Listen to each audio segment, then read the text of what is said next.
An arrogant millionaire tried to humiliate the daughter of a simple janitor in front of everyone in a meeting. But when the little girl opened her mouth and began speaking in 5 different languages, silence took over the room, and his life was never the same. Get ready, because this story will touch your heart. Subscribe to the channel, leave your like on this video, and comment where you're watching from. Sometimes the true language we need to learn is the one that teaches us to see beyond appearances. In a meeting room atop a skyscraper, silence weighed more than words. The cold air conditioning seemed to freeze time itself. 20 executives, with their impeccable ties and incredulous expressions, watched a 10-year-old girl, small as a sparrow, with a worn book in her hands. She had just demonstrated fluency in 5 different languages, one after another, as naturally as breathing. Beside her, the mother, who until that moment was just the cleaning lady, stood upright, wearing her gray uniform with the badge hanging from her neck. Her hands, marked by years of chemical products, were crossed in front of her body.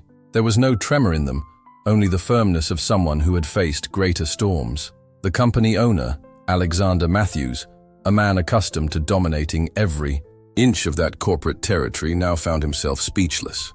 The bet he had made minutes before, promising to multiply that employee's salary by 10 if her daughter could prove she spoke 5 languages, now echoed like a shot that hits its own shooter. It was just another ordinary day until that moment. Another meeting, another profit chart, another expensive coffee in imported cups, until a child entered through the back door and revealed that the world is much bigger than spreadsheets and quarterly reports. What no one imagined was that this improvised encounter would trigger much more than a simple bet. Soon lives would be redrawn, invisible walls would fall, and secrets long buried would come to light. Because sometimes it's the smallest voices that provoke the greatest echoes. Helen Rodriguez checked the watch on her wrist while adjusting the cleaning cart. 6 in the morning. The first lights of day were barely born, and she was already on the 18th floor of the Crystal Building, ready to start her journey. Her steps were silent on the gray carpet, a morning ghost walking corridors before the place's owners arrived. "Emma, hold this for Mommy, please," she whispered, handing a small spray bottle to the daughter accompanying her. "Is it the glass or wood one?" the girl asked, with seriousness disproportionate to her age. "Glass. Remember what I told you. You can't spray directly. It has to be on the cloth first," Emma completed, gripping the spray bottle with determination. "I know, Mom," Helen smiled, trying to hide the worry she'd carried since learning the school would be closed that day. The babysitter had canceled last minute, and there was no one to leave Emma with. Bringing her daughter hidden to work was risky, but what choice did she have? "Just for today, okay? You stay quiet, reading your book, while I clean the rooms. No one will see you." Emma nodded, her large, dark eyes fixed on her mother. For her 10 years, she understood more than she should about necessity and survival. "I won't make noise," she promised, and opened her worn backpack, taking out a book, covered with blue wrapping paper. On the cover, Le Petit Prince was written in golden letters. Helen observed her daughter for a moment. How to explain that this girl, born in a 15-square-meter room in the suburbs, spoke French with the naturalness of someone born in Paris? How to understand that the same child who didn't have access to decent internet mastered English, Spanish, German, and inexplicably Japanese? There were things in this world that simply defied explanations, and her Emma was one of them. The building was still practically empty. Helen had worked at Matthews Investments for 5 years, but rarely crossed paths with the suited employees. Her shift began before their arrival, and in theory ended before 9 a.m. when the company really came to life. But today she would need to stay longer. The cleaning supervisor had said there would be an important meeting and all conference rooms needed to be impeccable. "Let's start with the big room," Helen said, pushing the cart down the silent corridor. "They have a meeting there at 8 a.m. Emma followed her, her small steps light as feathers. The main conference room was impressive, even for someone who cleaned it daily. A giant oval table of dark wood, black leather chairs, and an entire glass wall that offered a panoramic view of the still sleeping city. The sunrise painted the neighboring buildings gold and pink. "Wow," Emma whispered, approaching the window. "It looks like the city is catching fire without burning." Helen smiled at her daughter's poetic observation. Emma always saw beauty where others saw only the ordinary. "It's beautiful, isn't it? But we can't keep admiring. I have to clean everything before they arrive." While the mother sprayed product on the furniture and wiped with quick, precise movements, Emma settled in a corner, opening her book. Her eyes ran across the French pages with the same naturalness other children read comic books. Helen looked at her daughter from time to time, a mix of pride and worry tightening her chest. How to protect that extraordinary mind in such a small body? How to give her the opportunities she deserved when she could barely pay rent for the tiny apartment where they lived? It was when she finished cleaning the adjacent bathrooms that Helen heard voices approaching down the corridor. Her heart raced. It was too early. The executives shouldn't arrive before 8 a.m. "Emma?" she called in a low, urgent voice. "Come, we have to get out of here." But Emma was so absorbed in reading that she didn't hear. And before Helen could cross the room to get her, the door opened. Alexander Matthews entered first. Tall, perfectly cut gray hair, tailored suit. He was followed by a retinue of equally well-dressed men, all carrying briefcases and tablets. His gaze first registered Helen with disinterest, just another cleaning employee, but then landed on Emma, sitting in the corner with a book in her lap. His eyebrows raised in surprise. "What is this?" he asked, his voice cutting like an ice blade. "Since when do we have children in the office?" Helen felt her blood freeze. "Sorry, Mr. Matthews. She's my daughter. School is closed today and I had no one to leave her with. We're already leaving." Alexander frowned, more irritated by the inconvenience of having his routine interrupted than properly by the child's presence. "This is completely irregular," he said, while the other executives entered and positioned themselves around the table. "Talk to your supervisor. This is no place for children." "Yes, sir." "Sorry," Helen responded, crossing the room to take Emma by the hand. It was then she noticed she had left a glass on the glass tray on the sideboard in a precarious position. If someone bumped into it, the glass would fall and break. "One moment. I'll just fix that glass," she said, pointing. Alexander made an impatient, dismissive gesture. Helen moved quickly to the sideboard, with Emma following close behind. It was when reaching for the glass that everything changed. Alexander, who had already settled at the head of the table, noticed the book Emma was carrying. His French was fluent enough to recognize the title. "Is that your daughter?" he asked, with a scornful smile on his lips. "And what is she reading? Le Petit Prince? Does she know that's French, or does she just like the pictures?" The room filled with contained laughter. Helen felt her face burn. This type of humiliation wasn't new. The entire world seemed determined to put people like her in their place. But when it involved Emma, it hurt more. Before she could respond, one of the executives added, "At that age, it's just games and cartoons." She must have found the book pretty. Helen took a deep breath. Years of social invisibility had taught her to stay quiet, to lower her head, to not cause trouble. But something at that moment, perhaps the explicit mockery, perhaps the fact they were underestimating her daughter, lit a flame inside her. "Actually," she said, with a voice firmer than planned, "she's reading in French. My daughter speaks 5 languages." The silence lasted only a second before the room exploded in laughter. Alexander leaned back in his chair, his eyes shining with cruel amusement. 5 languages. "That was good," exclaimed one of the men, hitting the table. Alexander raised his hand, like someone asking for silence to make an important announcement. "So let's do this," he declared, his voice loaded with irony. "If she proves she really speaks 5 languages, I'll increase your salary 10-fold and even give you a house." The room exploded in new laughter. One of the investors even grabbed his phone, as if the scene were worthy of being recorded and shared later. Helen felt Emma squeeze her hand. She looked down and saw in her daughter's eyes not fear or shame, but surprising calm. It was that look that gave Helen courage. "You can start, sweetheart," she said calmly. Emma placed the book on an empty chair. She was nervous. Helen could feel it by the way her small hand trembled slightly, but her face maintained uncommon serenity. She looked at each of the men seated at the table, as if evaluating them, and then she began. In French, her clear and melodious voice filled the room. "Bonjour, messieurs. Je m'appelle Emma. J'ai 10 ans et j'habite avec ma mère dans un petit appartement à New York. J'aime lire et apprendre des nouvelles langues."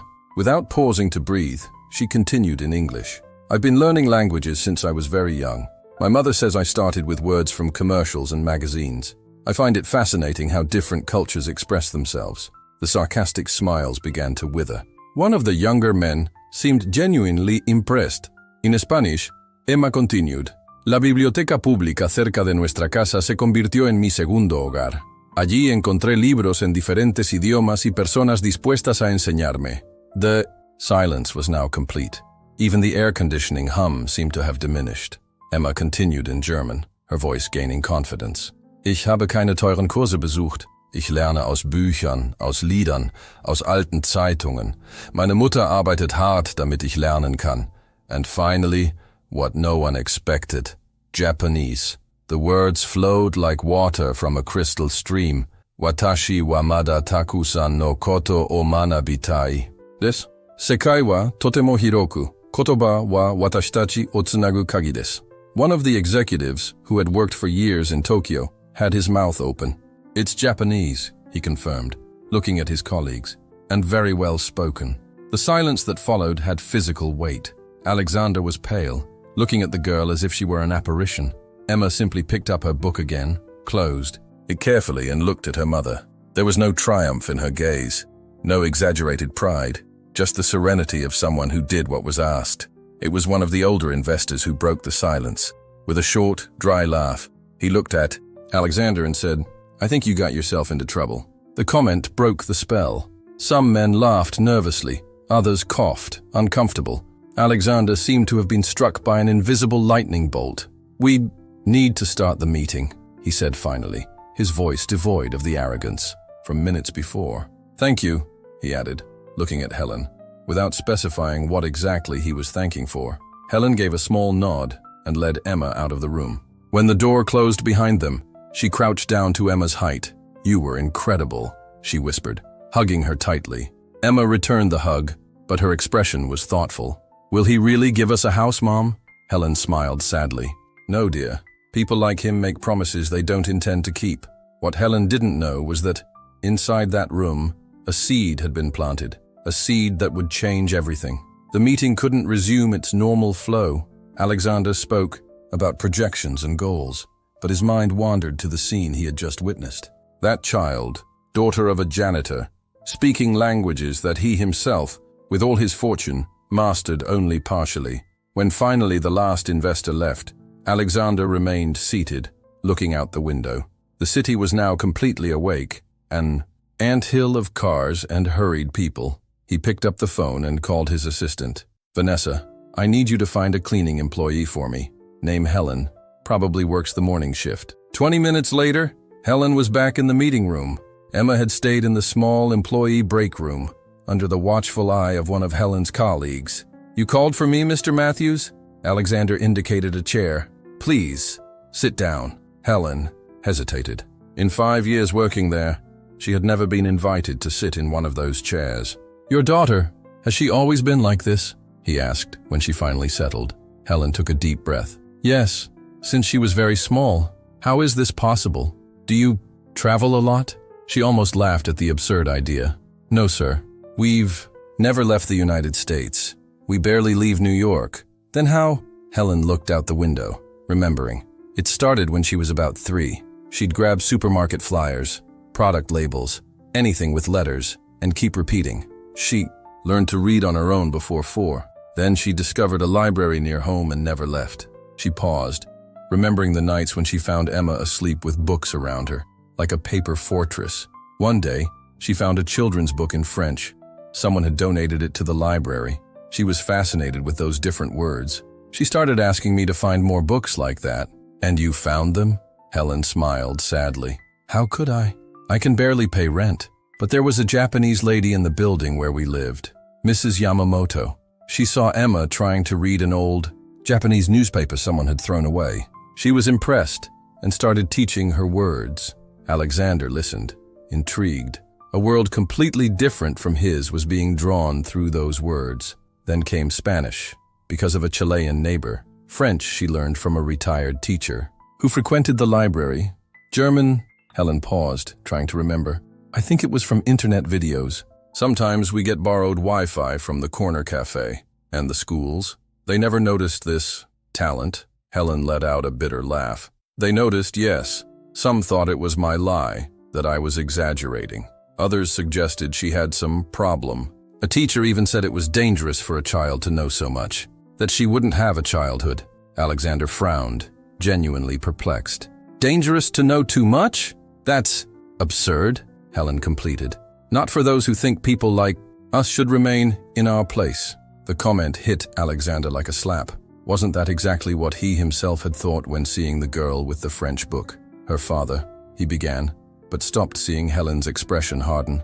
There is no father, she said dryly. He disappeared when he learned about the pregnancy. Never met Emma. Alexander nodded, uncomfortable. He had touched a wound. I'm sorry for the stupid bet I made today, he said finally. It was inappropriate. Helen didn't respond. What could she say? That it was okay to publicly humiliate a child? That she was used to being treated like an invisible being? I will keep my word, Alexander declared, surprising himself. The raise and the house. I'll speak with HR today. Helen blinked, incredulous. You don't need to. Yes, I do, he interrupted. A man who doesn't honor his promises is not a man, but there was something more, something Alexander couldn't name yet. An uncomfortable sensation that, despite all his wealth and power, he had never done anything truly significant. And now, before him, arose an opportunity for redemption he hadn't sought. I want to know your daughter better, he said, surprising himself again with his own words. She's extraordinary. Helen studied him cautiously.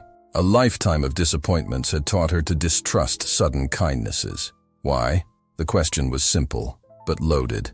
Alexander could have answered with platitudes, with business justifications, but something in that woman's harsh honesty demanded reciprocity, because she made me question everything I've always believed, he admitted. And that doesn't happen every day.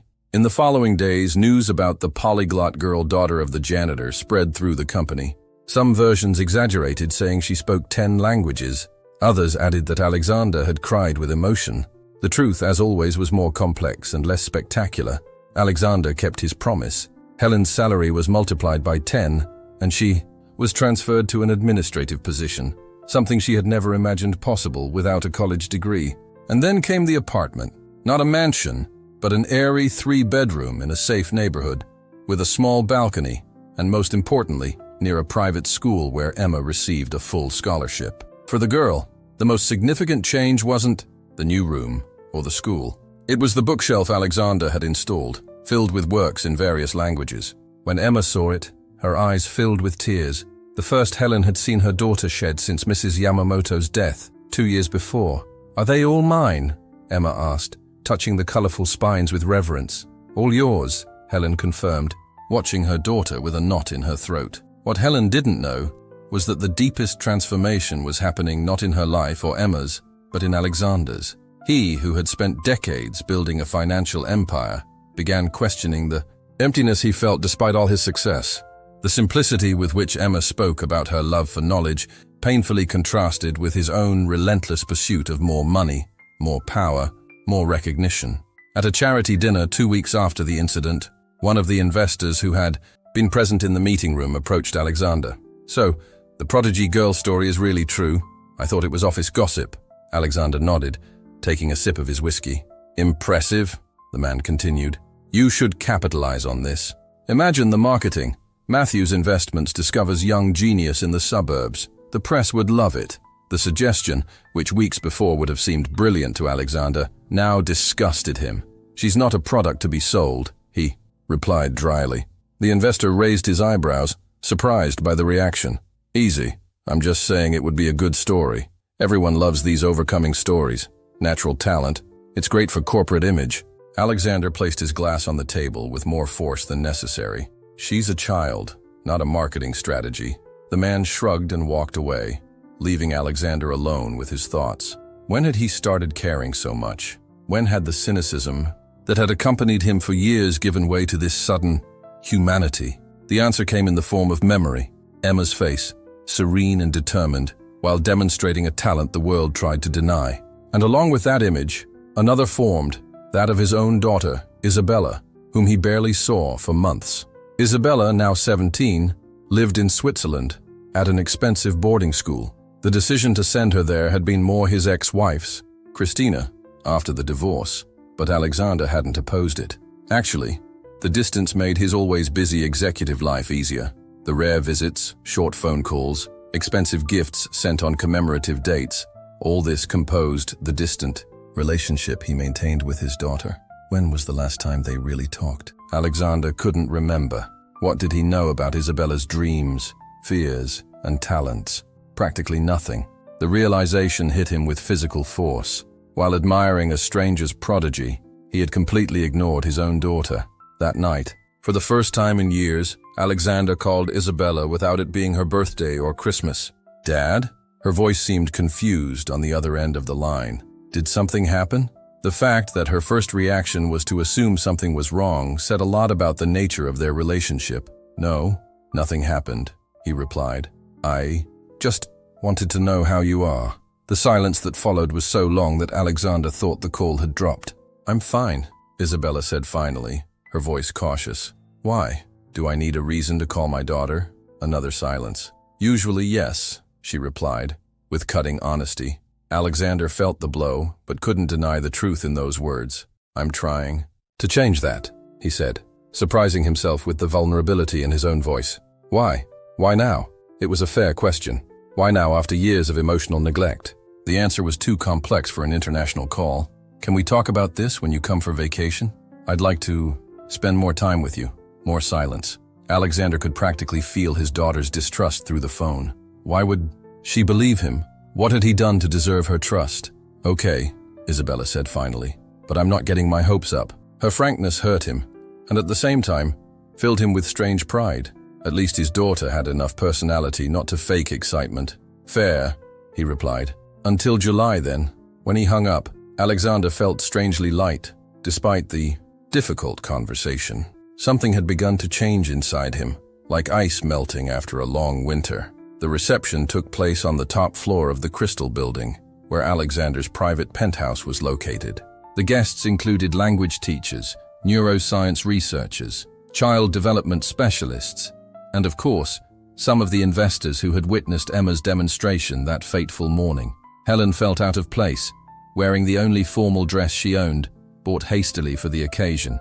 Emma, beside her, seemed more curious than intimidated, observing everything with her attentive eyes. "I don't understand why he's doing this," Helen whispered, when a waiter passed offering canapes. "It seems like a spectacle. Maybe he wants to apologize," Emma suggested, with wisdom disproportionate to her age. "There are simpler ways to apologize." The conversation was interrupted by Alexander's arrival. He looked different, not just because of the impeccable suit, but because of something in his expression. Less harsh, less untouchable. "Thank you all for coming," he said when the guests gathered. "We're here to witness something extraordinary." Helen felt her stomach sink. It was exactly what she feared, her daughter being exhibited like a circus attraction. Alexander continued, 2 weeks ago, I made a mistake. I underestimated someone based on prejudices. I ridiculed a child because I thought I knew everything about the world and the people who inhabit it." The guests exchanged confused looks. This wasn't the type of speech they expected. "I asked you to come today not to witness a spectacle, but to learn a lesson, the same one I learned, about not judging books by their covers, about extraordinary talents that flourish in the most unlikely places, and about how our society fails to recognize and nurture these talents." Helen looked at Alexander with surprise. This wasn't the arrogant man she knew. One by one, the invited specialists talked with Emma. A linguistics professor was impressed with her intuitive understanding of grammar. A neuroscientist explained, to those present, how children's brains have exceptional plasticity for learning languages. It wasn't a show, Helen realized with relief. It was almost educational. When the formal demonstration ended, Alexander asked for everyone's attention. Again, today isn't just about celebrating an extraordinary talent. It's about recognizing our collective responsibility. How many Emmas are out there, with immense potential suffocated by lack of opportunity? It was then that he made the announcement. That would change many lives. I'm creating today the Emma Fund to identify and support children with exceptional talents who don't have access to resources. We'll start with $10 million, and I hope others will join us. The room erupted in applause. The investors, always attentive to opportunities to associate their names with noble causes, were already starting to make contribution offers. Helen felt her eyes burn. She was emotional, yes, but also confused. Why was this man, who not long ago treated her as invisible, doing all this? After the guests began to disperse, Alexander approached her and Emma. What did you think? He asked, with uncommon hesitation. in his voice. It was surprising, Helen replied. Sincere. I didn't expect any of this. I like the books you gave me, Emma said, interrupting the tense moment. Especially the German poetry one. It's different from everything I've read. Alexander smiled, genuinely charmed by the comment. I'm glad. It was my mother's. She loved poetry. Did she also speak German? Emma asked, curious. A shadow passed over Alexander's face. Yes, she was the daughter of German immigrants. She insisted I learn, but I never took it seriously. He paused, thoughtful. I think she would have loved to meet you. The comment, so sincere and unexpected, caught Helen off guard. Mr. Matthews. Alexander, please, he interrupted. After all this, I think we can dispense with formalities. Alexander, Helen corrected, still uncomfortable. Why are you doing all this? The apartment? The school? This fund? It's much more than a lost bet would require. He looked at the city through the enormous windows. Lights flickered like earthly stars on the New York horizon. Do you know the expression moment of clarity? He asked, without looking at her. It's when something happens, and suddenly you see everything differently. Like you'd been wearing the same glasses for years and overnight realized the prescription was completely wrong. He turned to face her. Seeing your daughter that day, in the meeting room, it was my moment of clarity. Summer came, bringing Isabella back to the United States. When Alexander went to pick her up at the airport, he barely recognized the tall, serious young woman who disembarked. Her hair, once long like her mother's, was now short, almost shaved on the sides. She wore dark clothes and had a defiant look. Hi, Dad, she said without enthusiasm, dragging an enormous suitcase. Isa, he replied, unsure whether he should hug her. He opted for a kiss on the cheek, which she accepted stiffly. How was the flight? Long, she replied simply. In the car, the silence was almost palpable. Alexander tried to think of subjects, but everything seemed artificial, forced. How had he let the relationship with his own daughter reach this point? You look different, he commented, finally. Isabella shrugged. It's been almost a year since we've seen each other. People change. The response hit him like a punch. A year. How had he allowed this? Many things have changed for me too, he said, trying to create a bridge. I'd like to tell you about them. Isabella looked out the window, the New York buildings passing in blurs. Whatever. Alexander's apartment occupied 2 floors in the Crystal Building. Luxurious and impersonal. It looked more like a boutique hotel than a home. When they entered, Isabella looked around, not hiding her disdain. Still the same, she commented. Looks like nobody lives here. Alexander couldn't disagree. The place was a showcase of his financial success, not a living space. Want to go out for dinner? He suggested, desperate for neutrality. That Japanese place you used to like still exists. Whatever, Isabella replied, dragging her suitcase to the guest room, a space that should have been hers, but never gained its own identity. Dinner was as tense as the airport trip. Isabella responded with monosyllables, playing with her food, without enthusiasm. Alexander felt the distance between them growing with each minute, despite sitting face to face. How's school? He tried. Normal. Still thinking about medicine? Isabella rolled her eyes. That was 3 years ago, Dad. Now I'm thinking about visual arts.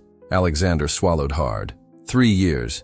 It was the time since their last real conversation. About her future. Visual arts? That's interesting. You don't need to pretend you approve, she said, cutting a piece of sashimi with more force than necessary. I know you expect me to do business or economics, something useful. I'm not pretending, Alexander insisted. I'm just surprised. I didn't know you had an interest in art. There's a lot you don't know about me, Isabella replied, with a calm that hurt more than screaming. Alexander felt the weight of those words. It was true. What did he know about his own daughter beyond the basics? What music did she like? Who were her friends? What were her fears, dreams, hopes? I'd like to know, he said finally. If you want to tell me. Isabella looked up, surprised by the sincerity in her father's voice. She evaluated him for a moment, as if trying to decide whether to believe or not. Why now? She asked, the same question from the call. What changed?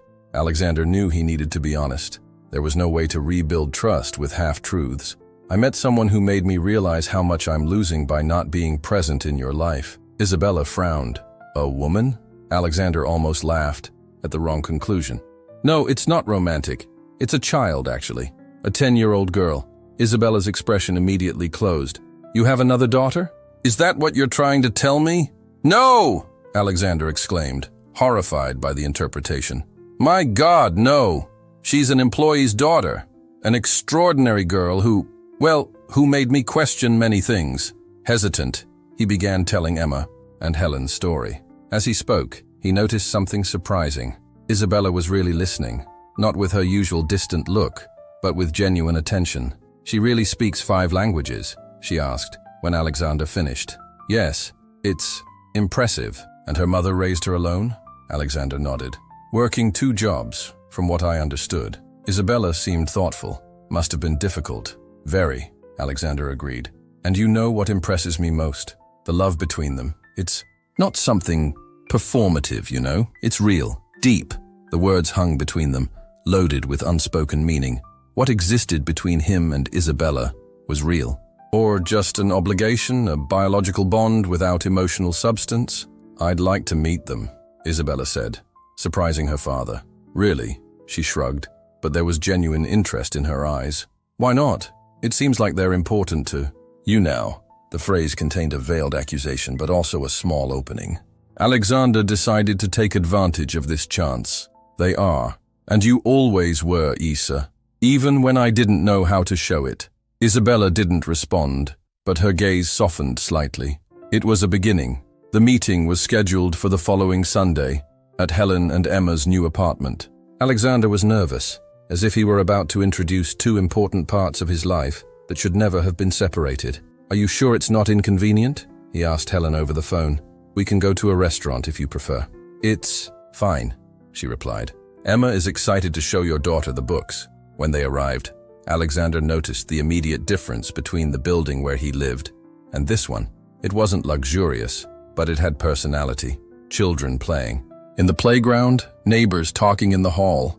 Real life happening, not just parallel existences in concrete cubicles. Helen opened the door with a nervous smile. She wore jeans and a simple blouse, her hair tied in an unpretentious bun. Emma peeked behind her, curious. Please come in, Helen invited. The apartment was modest compared to Alexander's standards, but welcoming in a way his own home had never been. There were books everywhere, on shelves, on the coffee table, piled in a corner, green plants in colorful pots, a handmade quilt on the sofa, Emma's drawing stuck to the refrigerator with magnets. This is my daughter Isabella, Alexander introduced. Isabella, who had been observing everything with interest, extended her hand. Nice to meet you. The pleasure is ours, Helen replied, shaking her hand. This is Emma. The girl stepped forward, her eyes shining with curiosity. Do you also speak other languages? Isabella smiled, the first genuine smile Alexander had seen on her in years. A little French and English from school. Nothing compared to you, from what my dad told me. Can I show you my books? Emma asked, already pulling Isabella by the hand. The two disappeared down the hallway, leaving Helen and Alexander alone in the living room. Your daughter seems intense, Helen commented. Alexander sighed. She's angry at me. Rightfully so. Helen studied him for a moment. Can I ask why? Because I'm a terrible father, he replied, with an honesty that surprised them both. I always put work, money, success above her. Now I'm trying to fix it, but maybe it's too late. Helen sat on the sofa, indicating he should do the same. It's never too late, she said softly. Believe me, I know that. Alexander raised a questioning eyebrow. I grew up in an orphanage, Helen explained. My mother abandoned me when I was 6.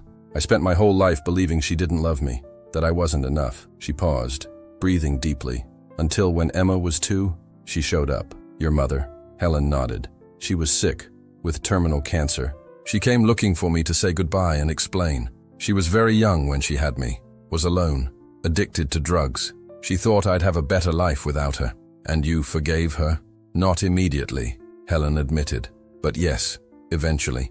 Because I understood she did what she believed was best, even if she was wrong. And in the end, everyone deserves a second chance, especially parents and children. Alexander.